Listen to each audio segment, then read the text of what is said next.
Assalamualaikum warahmatullahi wabarakatuh. Salam sejahtera, shalom, Om Swastiastu, Namo Buddhaya, salam kebajikan, salam Pancasila. Ya, perkenalkan, nama saya Henry Maries Sopakua, dosen tetap pada program studi Pendidikan Pancasila dan Kewarganegaraan pada Fakultas Keguruan dan Ilmu Pendidikan Universitas Patimura.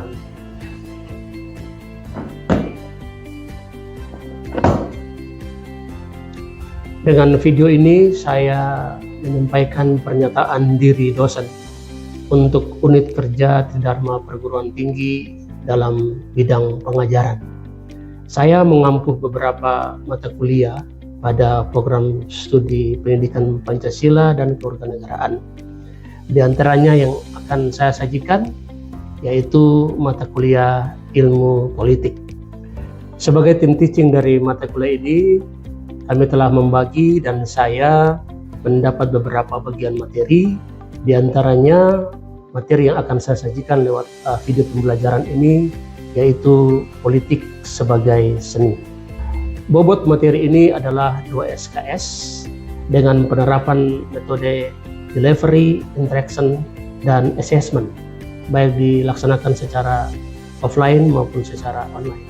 Dengan materi ini sangat diharapkan mahasiswa dapat memahami, mengerti bagaimana praktek penyelenggaraan negara dari pusat sampai ke daerah yang menyentuh semua aspirasi masyarakat di era demokrasi yang modern ini. Selanjutnya, kita akan menuju kelas dan belajar bersama mahasiswa.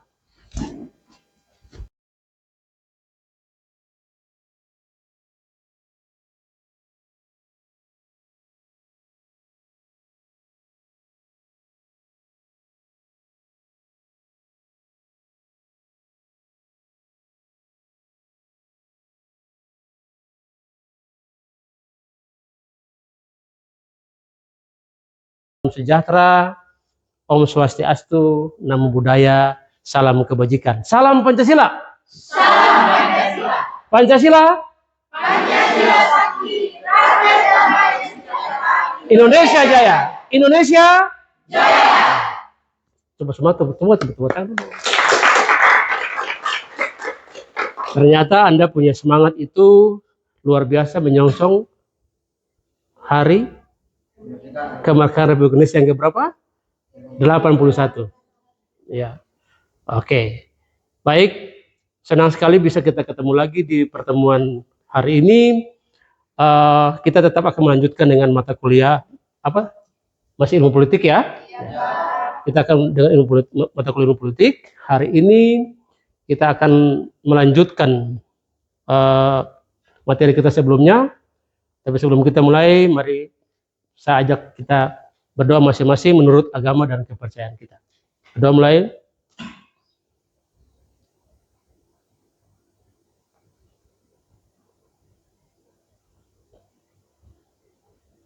Berdoa selesai. Ya. Kita kali ini bagian lanjutan dari materi yang sebelumnya. Sama masih ingat materi yang sebelumnya? Ya, Grace. Materi sebelumnya mengenai negara, Pak. Yang di dalamnya terdapat unsur-unsur negara dan kekuasaan. Ya, negara, ada unsur-unsur negara. Unsur negara apa saja tuh? Siapa tahu? Unsur-unsur negaranya apa saja? Ya, silakan. Wilayah, ya. Pemerintahan dan rakyat. Wilayah, pemerintahan dan rakyat. Ada satu lagi? Ya. Pengakuan dari negara lain. Ya, pengakuan dari negara lain. Ini adalah bagian daripada hubungan internasional, hubungan Indonesia dengan negara lain. Ya, ini adalah bentuk daripada unsur negara yang penting untuk menjadi kekuatan bagi negara itu untuk melakukan hubungan diplomasi dengan negara-negara lain. Karena Indonesia adalah juga negara yang tidak terlepas daripada hubungan luar negeri kan, ya makanya kita harus menjaga diplomasi dengan negara-negara lain. Nah, kali ini ya kita akan melanjutkan pada materi berikut. Ya, judulnya adalah politik sebagai seni. Anda dengar saja, politik sebagai seni. Bayangkan tuh, kira-kira bagaimana itu kira politik sebagai seni, ya kan? Siapa tahu seni itu apa? Seni adalah sebuah keindahan. Apalagi seni itu apa? Seni adalah sesuatu yang layak atau sangat indah untuk dipandang. Asik. Sesuatu yang kaya sangat indah dipandang. Ada lagi seni? Ya, seni. Seni adalah sebuah karya cipta. Seni sebuah karya cipta. Hebat. Ada yang lain? Seni adalah satu nilai. Ya, seni itu value, nilai. Nah, Anda suka seni? Suka. Seni apa saja? Gambar. Seni lukis, seni rupa, seni musik, seni teater, seni sastra, seni tari. Pasti kalau mahasiswa lebih banyak memilih yang lebih kreatif. Maka sekarang namanya ekonomi kreatif. Itu bagian daripada sebuah karya seni, karya cipta. Ya, baik. Nah, kalau kita melihat politik sebagai seni, itu sesungguhnya bahwa ternyata dalam berpolitik itu juga membutuhkan seni. Maka disebut seni berpolitik. Ya, seni berpolitik. Jadi politik itu harus dilakukan oleh orang-orang baik sebagai politisi, baik sebagai pejabat negara, baik sebagai pejabat daerah atau disebut dengan pejabat publik, itu harus benar-benar dilakukan dengan suatu gaya seni kepemimpinan yang baik. Ya, jadi politik itu memang seni. Bagaimana menjadikan orang-orang itu bisa memimpin dengan baik, memimpin dan mengarahkan rakyatnya dengan baik menuju, nanti kita bicara tentang kesejahteraan itu. Ya, jadi kita lihat seni sebagai bagian daripada berpolitik. Makanya hari ini kita khusus bicara seni, ya, politik sebagai seni. Nah, kita lihat apa ciri-cirinya. Ya. Kita lihat apa ciri-ciri politik seni itu. Ya, politik sebagai seni bersifat subjektif. Ya. Karena kenapa? Karena ada persepsi, interpretasi dan nilai individu dan nilai kelompok yang terlibat dalam politik. Yang tadi Pak bilang bahwa bagaimana kita berpikir untuk melakukan sebuah tindakan dalam politik. Tindakan dalam politik itu dalam berkomunikasi, dalam membangun program-program kerja, itu harus bisa menyentuh individu atau kelompok itu. Jadi kita harus bisa melakukannya untuk membawa sebuah dampak, ya, bagi orang. Itu seni dalam perspektif subjektif. Nah, ada juga seni, dia bersifat fleksibel. Ini, dia fleksibel karena apa? Karena dapat beradaptasi dengan situasi, kondisi dan perubahan yang terjadi dalam politik. Ya, dia fleksibel tuh. Jadi ketika contoh begini, seorang pemimpin itu meninggal sebagai tokoh politik, itu bukan bahwa politik itu mati. Ya, katakanlah seorang tokoh partai politik itu meninggal, bukan berarti bahwa partai politik itu mati. Tapi dia fleksibel. Ada kaderisasi, ada kepemimpinan berikutnya yang sudah disiapkan oleh para pemimpin pendahulu ataupun orang-orang di dalam sebuah partai politik atau termasuk dalam kepemimpinan birokrasi pemerintah.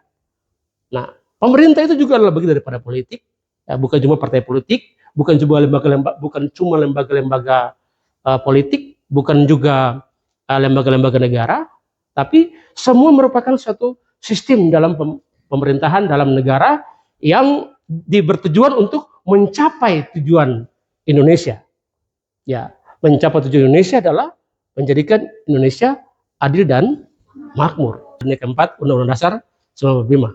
Itu, ya, yaitu melindungi segenap bangsa Indonesia, ya, mencerdaskan kehidupan bangsa, ya, dan ikut melaksanakan ketertiban dunia yang berdasarkan kemerdekaan, peradaban abadi, dan keadilan sosial. Nah, itu yang kedua, ya, atau bersifat fleksibel. Dan yang berikut adalah politik sebagai seni bersifat inovatif. Ya, dalam politik itu menjadikan sebuah seni yang bersifat inovatif. Seni dan bersifat inovatif itu dia tidak begitu-begitu saja. Dia tidak statis begitu saja. Tapi setiap waktu itu ada perubahan-perubahan. Setiap saat itu ada kita mengalami perubahan-perubahan. Perubahan dalam apa? Perubahan dalam pembangunan. Karena politik itu adalah satu cara melalui kebijakan-kebijakan program dan kegiatan yang bertujuan untuk membangun masyarakat.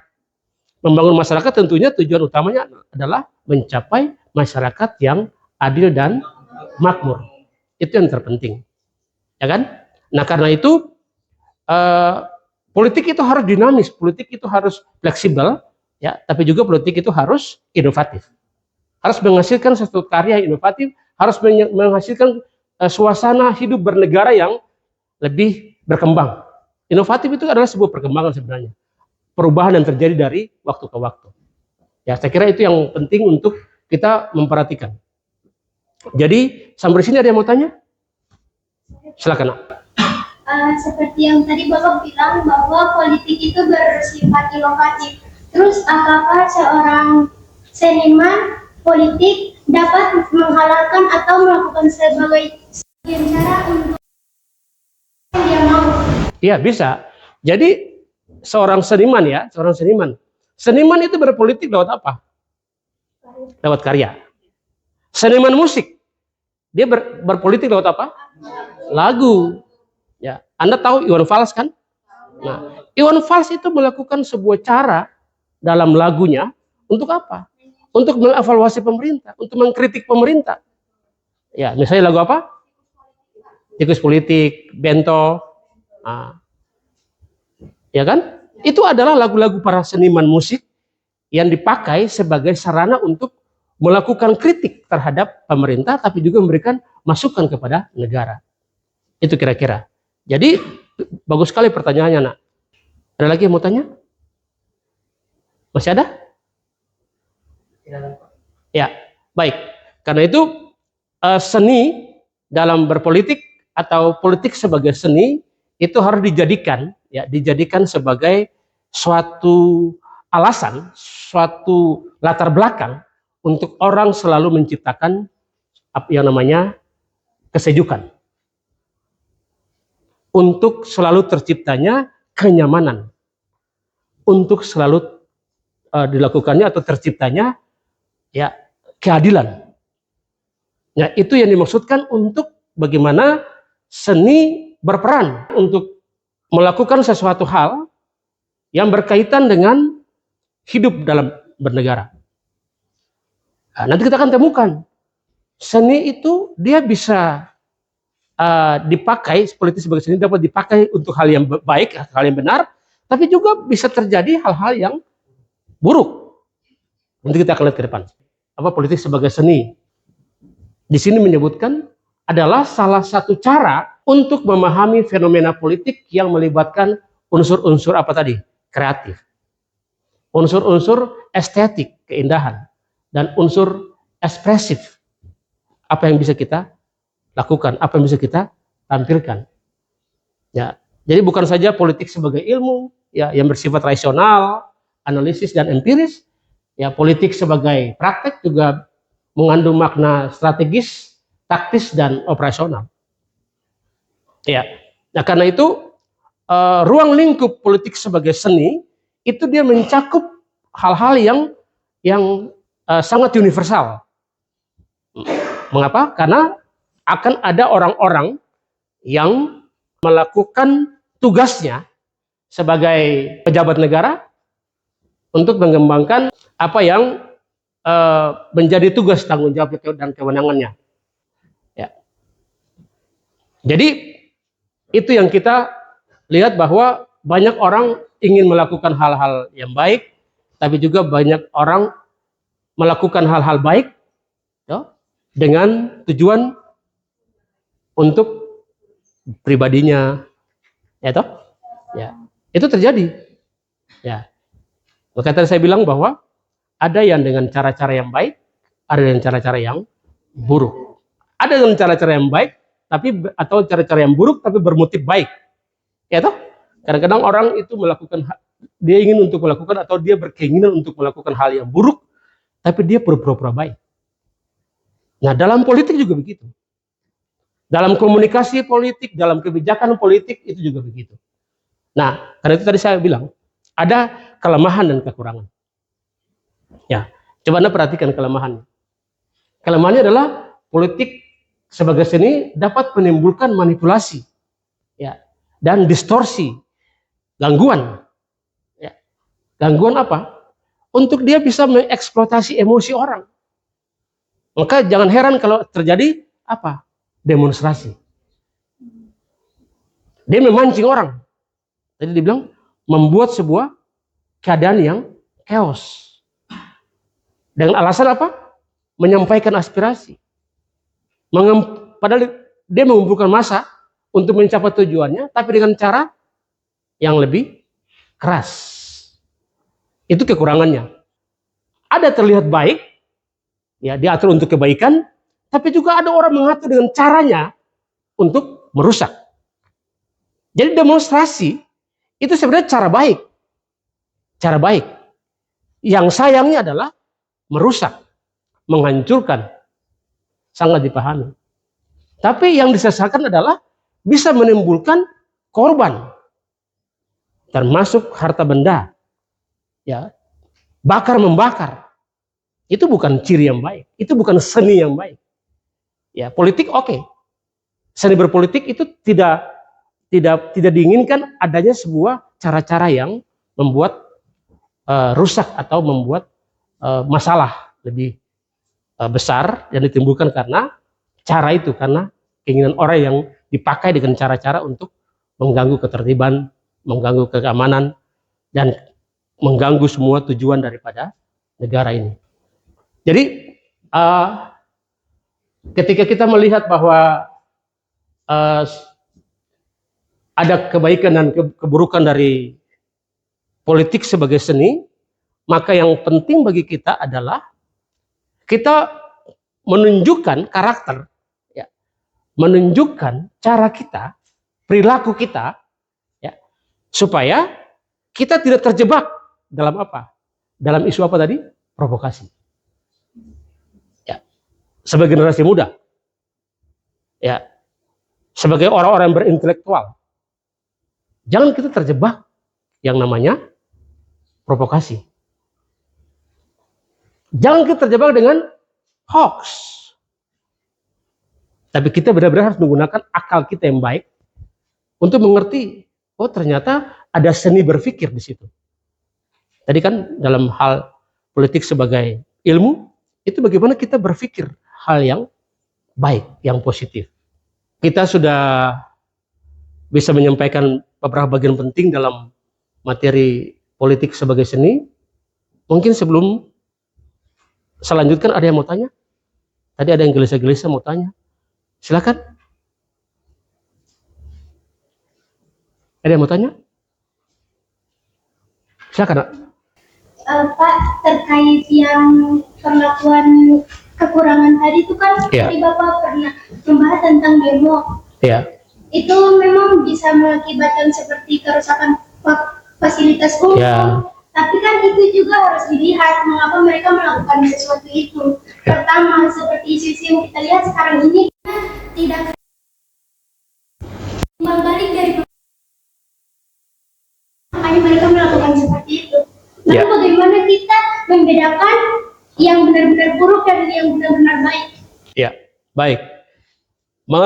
Kalau tadi saya menyampaikan bahwa dalam dunia demokrasi modern, ya demonstrasi itu sah saja, dan itu ada, dan itu tidak disalahkan, itu benar. Ya, demokrasi itu adalah bentuk daripada keinginan rakyat. Ya, demos dan kratos.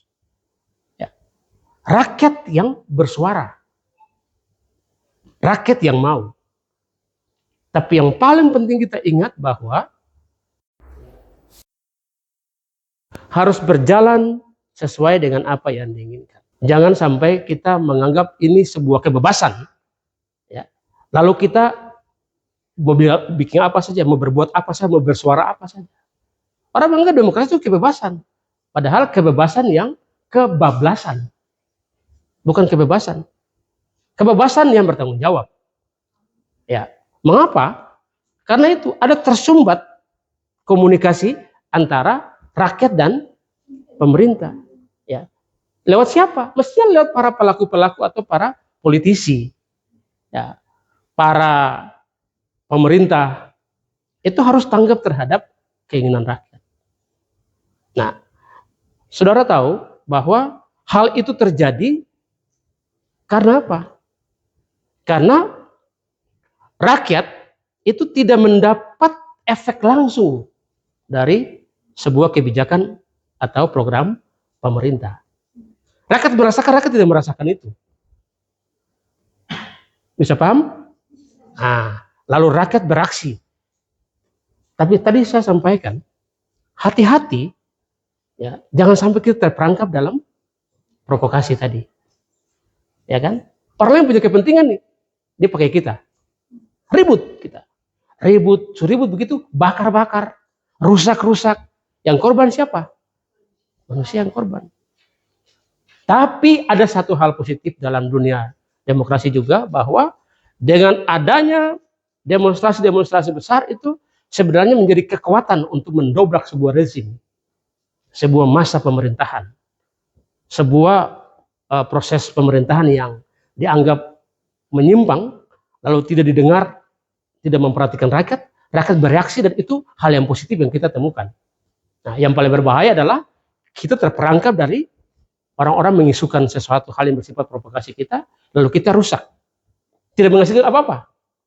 Nah, pertanyaannya adalah, apakah demonstrasi itu salah? Tidak salah. Ya kan? Demokrasi tidak salah. Baik, pertanyaan bagus sekali. Ada yang lain mau bertanya?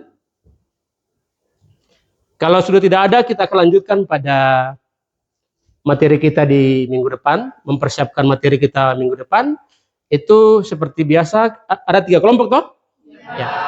3 kelompok ini akan kita berikan tugas masing-masing mempersiapkan membahasnya. Yang kelompok 1 itu membahas soal politik dan agama. Kelompok 2 bicara tentang politik dan budaya.